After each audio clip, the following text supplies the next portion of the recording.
has rejected the peace deal between Israel and Lebanon, calling it a surrender of Lebanon to Israel. Do you see that?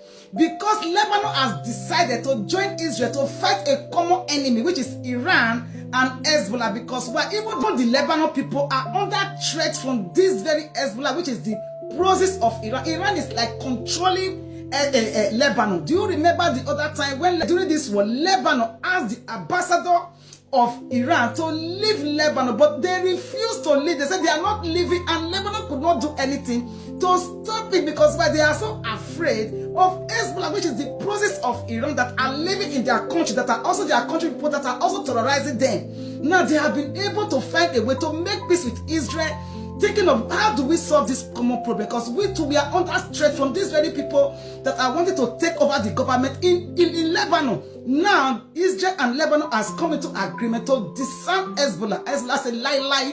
That is what has created this war that is happening now, that Iran is not attacking the Strait of Hormuz, attacking Bahrain, said that it is because of the continuation of Israel fighting with Hezbollah. But Hezbollah has the right to fight Israel, but Israel don't have the right to retaliate. Do you see Iran?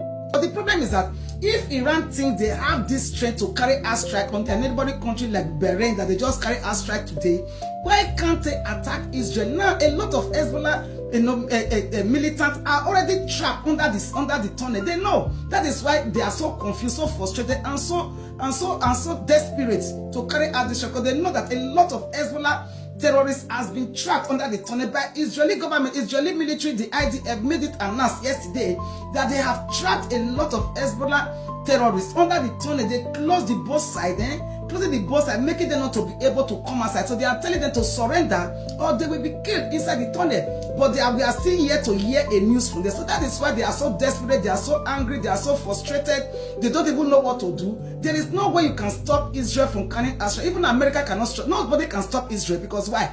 It was Hezbollah that carried out the strike on Israel. But why is Iran not attacking Israel? Because Iran knows that if they should try and attack Israel, Israel is not only going to wipe out the IRGs, but they are going to wipe out the leader. They don't have that time to wait now.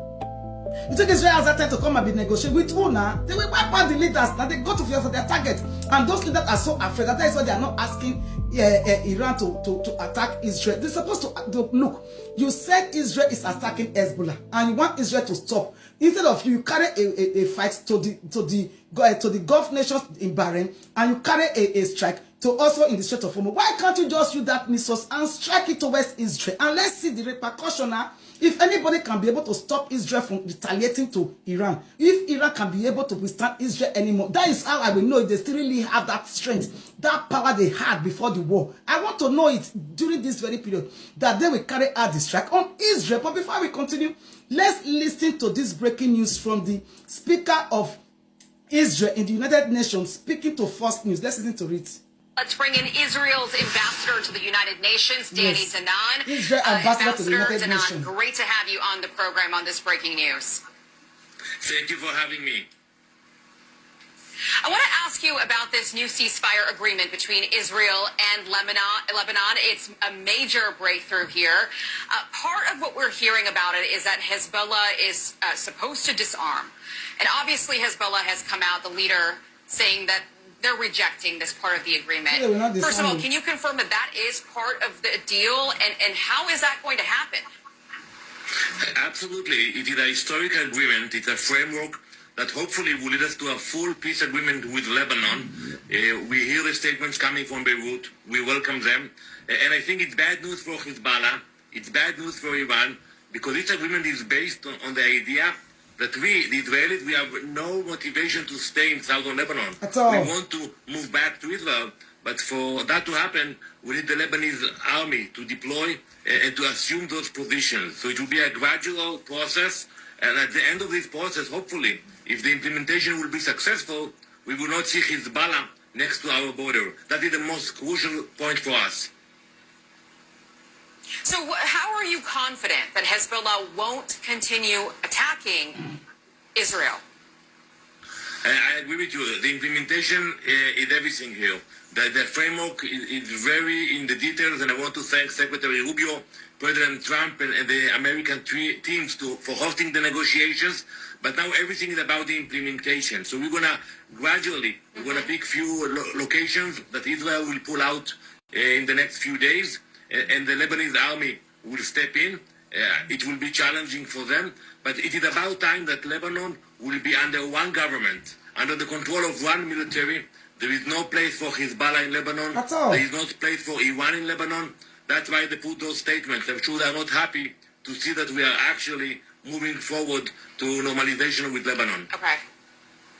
So you're confirming here that you are going to hand that territory back over to Lebanon, that you will remove the IDF, and Lebanon will regain control of that territory. Yes. Correct, but it will not happen at the same time. It will be a gradual process. It will be based on results. You know, we have to verify that they are actually capable of taking control of the territory, not allowing Hezbollah to come back. And it's a challenge for them because Iran and Hezbollah, they feel superiority. They believe that they actually own Lebanon. But Lebanon belongs to the Lebanese people, not to the Iranian people. So it is about time that Lebanon will gain independence and will assume full control of their territory. Do you have confidence in the Lebanese military? You know, we had a lot of talks with many officials. They have good intentions. It will not be easy. It will not be easy because for years Hezbollah built their power. They got billions of dollars from Iran. I think today they had an opportunity. After the successful attacks against Iran, of the US and Israel, Iran is much weaker. Hezbollah is in a weak position. This is a window. I hope they will assume the opportunity. Before I let you go, obviously Iran is complicating the ceasefire agreement, the memorandum of understanding between the U.S. and Iran, with these attacks on cargo ships in the Strait. Of course, we have struck back. How might this complicate the deal that you have just struck with Lebanon? Well, I think the Iranians will look for reasons to create provocations. They are not happy to see the normalization between Israel and Lebanon. You know, we trust the judgment of President Trump how to react to those provocations. And it's important that while you negotiate with the Iranians, you keep the leverage, the military leverage, the economical leverage, because they are not honest players. Unlike the Lebanese, who are peaceful, the Iranians, they build chaos. They want to see instability in the region. And I think we should expect more provocation from their side. Do you think that the U.S. should continue with kinetic action? Well, I would leave it to the U.S., but I can tell you, Aisha, in 2018, when we sent Mossad agents into Tehran, and we retrieved the documents from the archive in Tehran, we found out that while they were negotiating with President Obama, they were lying back then in 2015. So you have to be very careful when you deal with the Iranian. You know, they believe in deception, in lies. You have to verify everything you do with them. Okay. The devil never come but to steal, to kill, and destroy. These people, they are demon in human form. You can't negotiate with them. That is why they are so afraid of Israel, because Israel is the one that knows them. They know that America has have reputation to protect. Israel doesn't have anything to protect. They have lost everything in the time of Holocaust, but because they are now to come and regain it back and fight to the last. And they are not the superpower. Do you see these people? They are always afraid of people that can be able to deal with them. They can't try it. Let's go and try it in Israel now. And they don't carry war going to Israel. Why is this in Bahrain where they don't say they are weak? They don't say they are weak. So even Saudi Arabia are weak. like banana leaf. Weak. They can't dare it to Israel. Do you see them? They are not saying they will not surrender. Hezbollah said they are not going to surrender. Iran want to take over Lebanon. Take over. I just say for these people. These countries need to come together. Unity is power. I'm telling you. If they come together and join America, they are gone. Iran is gone.